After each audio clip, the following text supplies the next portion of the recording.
Welcome to Lower 48. My name is Scott. I'm down here in Quartzsite, Arizona to check out the annual RV Expo, where thousands of RVers come down here to see the vendors that want to show them their latest and greatest products.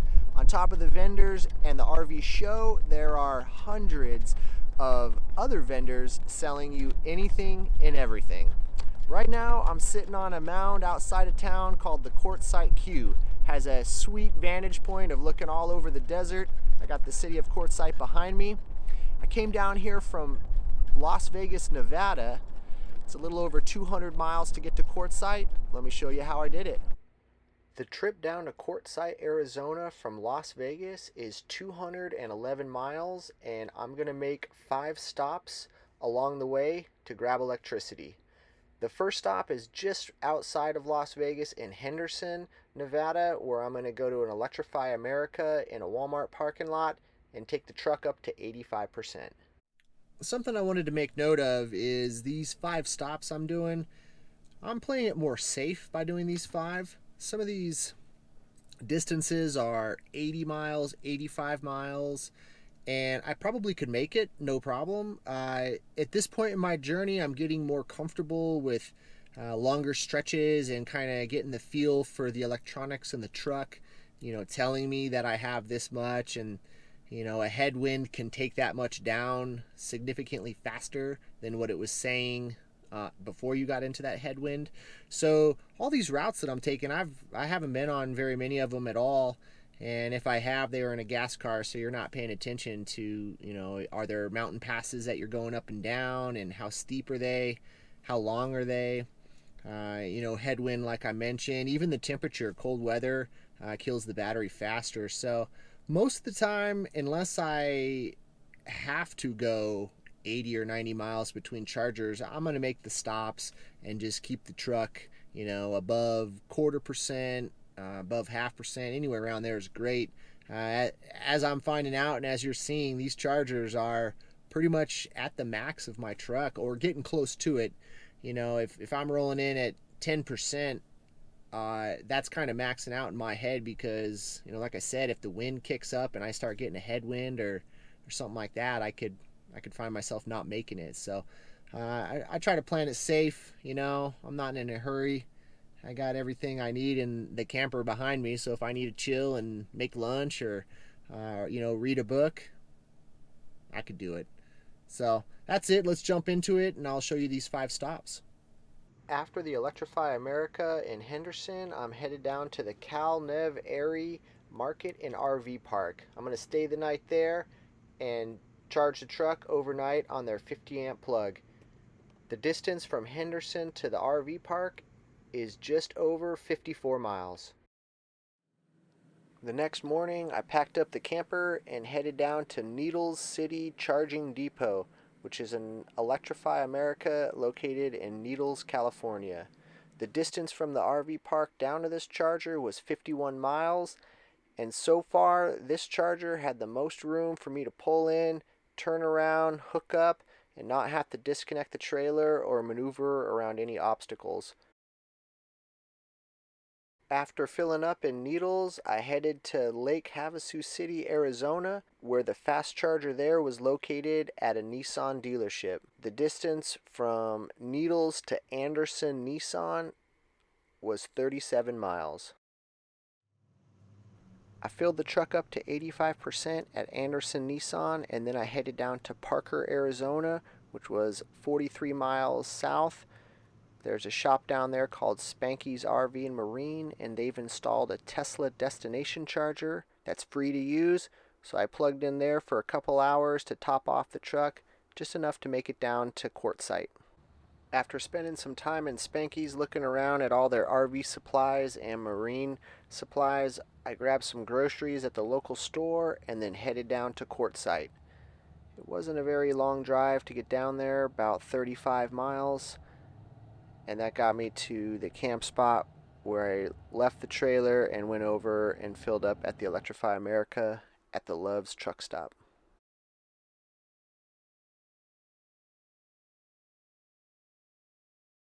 Here at the Quartzsite RV show, they call this the Big Tent.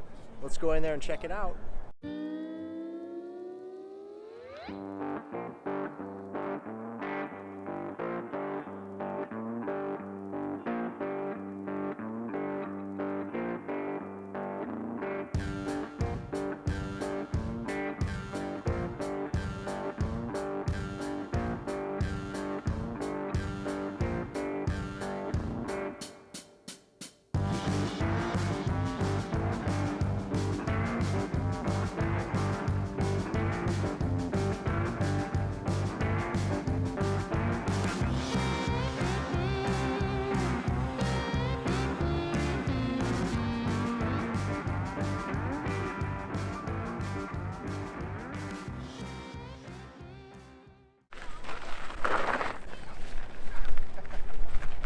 Right on, man.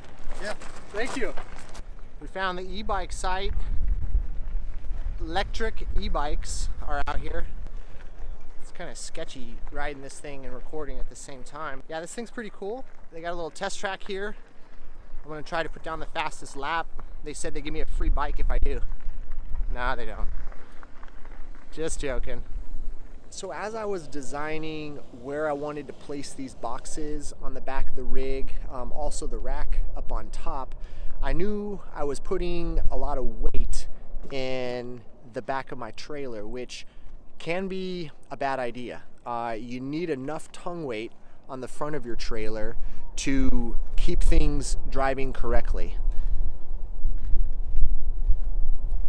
I got this box on the front as well, so having storage in the front and having storage in the back is perfect in the sense that I can add weight in the front if I need to, or I can add it in the back by placing the heavy things there or there to give me the front tongue weight of the trailer that I needed. I took this trailer to a scale so I know what the trailer weighs itself. In the back of my mind, I've always been curious, what is my tongue weight and how can I measure it?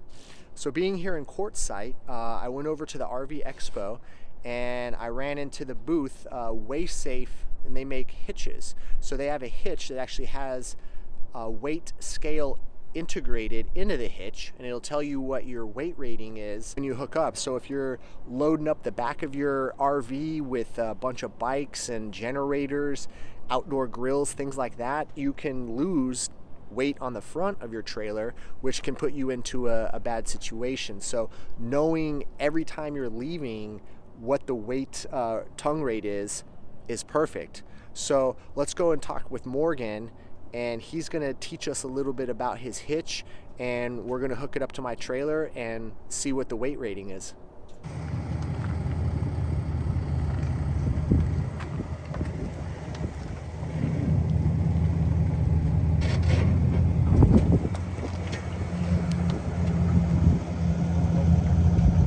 My name is Morgan with Weigh Safe. Here we have our hitch. You can see right on the side it has a scale. This is going to measure Scott's trailer's tongue weight. The ball sits on a hydraulic piston that changes the force into pressure, and it'll read right on the scale. So let's go ahead and lower this down and see if you're safe. All right, come take a look at this. We're gonna see we are right at just under 500 pounds for my tongue weight, which is perfect. I can add a little bit more weight in this front box if I want to, but like Morgan was saying, that 10 to 15% range is where you want to be, and I'm right there. So I'm super happy with that. This thing pulls great, but now I know for sure with this hitch that I'm where I need to be. A short walk from my camper is this big riverbed drainage. When it rains bad in the desert, I'm sure this is flowing. I wanted to walk down it for a little ways and check out that Quartzsite Q mound right there. Looks like we got some dirt bike jumps coming up. That's pretty cool. I got a little bit of dirt jumping background in bicycles and motorcycles, so anytime I see, got a wooden ramp. Anytime I see some jumps, I'm always wishing I had something. The options these days, mountain bikes, e-bikes, Sur-Ron, dirt bikes, it's endless. So many possibilities, and they're all super fun in their own way. Yeah, look at these. This is kind of cool. What's this over here?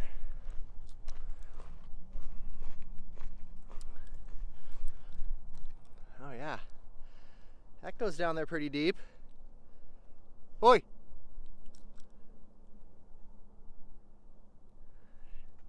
I can't even see the bottom of that thing.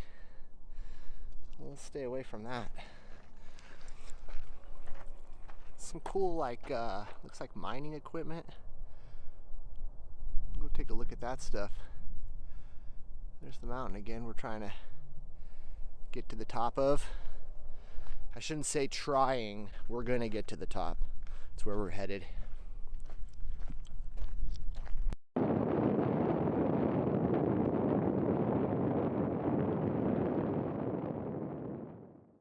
So here's the town of Quartzsite, all right here. I'm gonna just do a 360 spin around to show the area. It's out in the middle of the desert, but there's some beauty out here. Got some mountain ranges. I went exploring over there in the Rivian. It was pretty fun. Good off-roading, nothing too crazy. Real loose rocks. But here's where all the campers are, down in this valley. I'm gonna try to zoom in and get them. It's hard to see with the camera, but there's a ton out there. There's mooring spots right here, way out there. There's a ton of RVers. That's where the dump station and the fresh water supply is for this area you can camp. Spinning around kind of gets a little scarce, and then it starts building up here as we get closer to where all the activities are for this week. The big tent. My trailer's located right around there. Not too far from these trees there on the left, right there. And then there's the big tent. That's a full circle looking at it all.